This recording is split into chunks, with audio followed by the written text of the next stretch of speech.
it's just piano music. And one of the reasons I was going to have him to do that, I was going to have him cut off all the lights, because even we don't take time to breathe. Just don't take 5 minutes to stop just to breathe. So I was going to have him to play it, have you look at the scenery, and just relax. Just calm down and relax. Take it easy. Chill out. Because not enough of us are doing that. We don't take time. Maybe when we go on vacation, and then I've heard it said, Brian, oftentimes when we go on vacation, we need a vacation for the vacation we just came back from. So the name of the message is, I am waiting for you.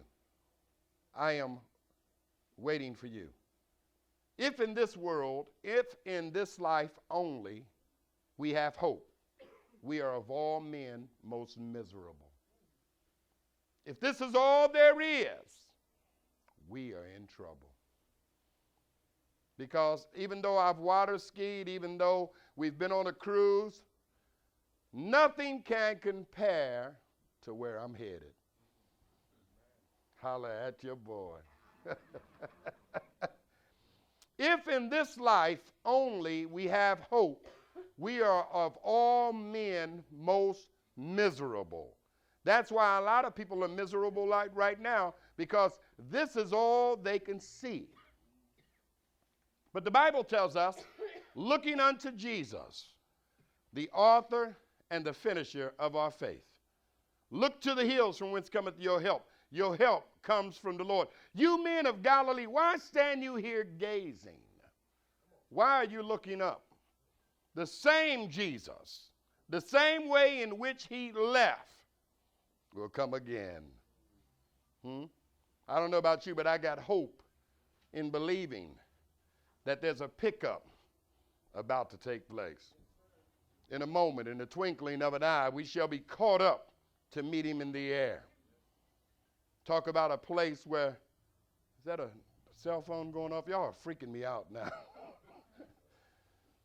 So he says, listen, there is a place, and I'll be waiting for you.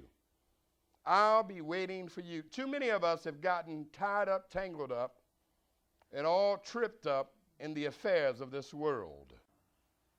We've gotten overwhelmed with the affairs of this world, and this world chokes the word out of you.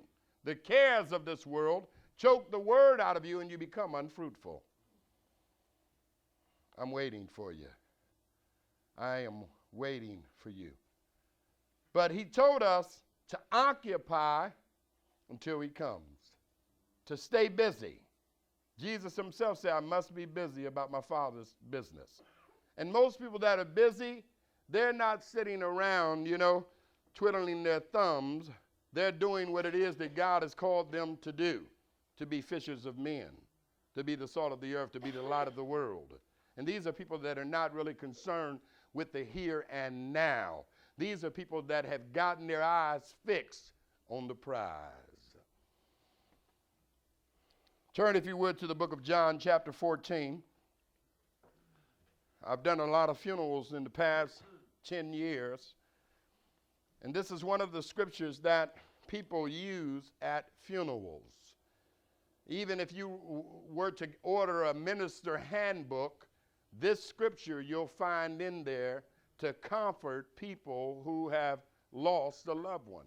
John chapter 14. I'll be waiting for you. Look at verse 1. John chapter 14, verse 1. Let not your heart be troubled. You believe in God?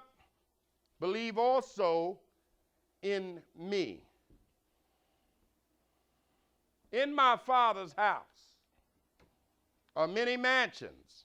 If it were not so, I would have told you.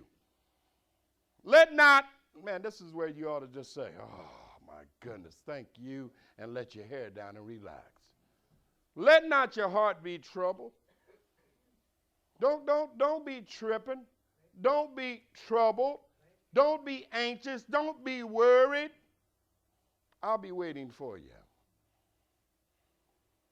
He said, in the world you'll have trouble, but then he went on to say, be of good cheer, for I've overcome the world. So then he tells us, let not your heart be troubled. You believe in God? Believe also in me.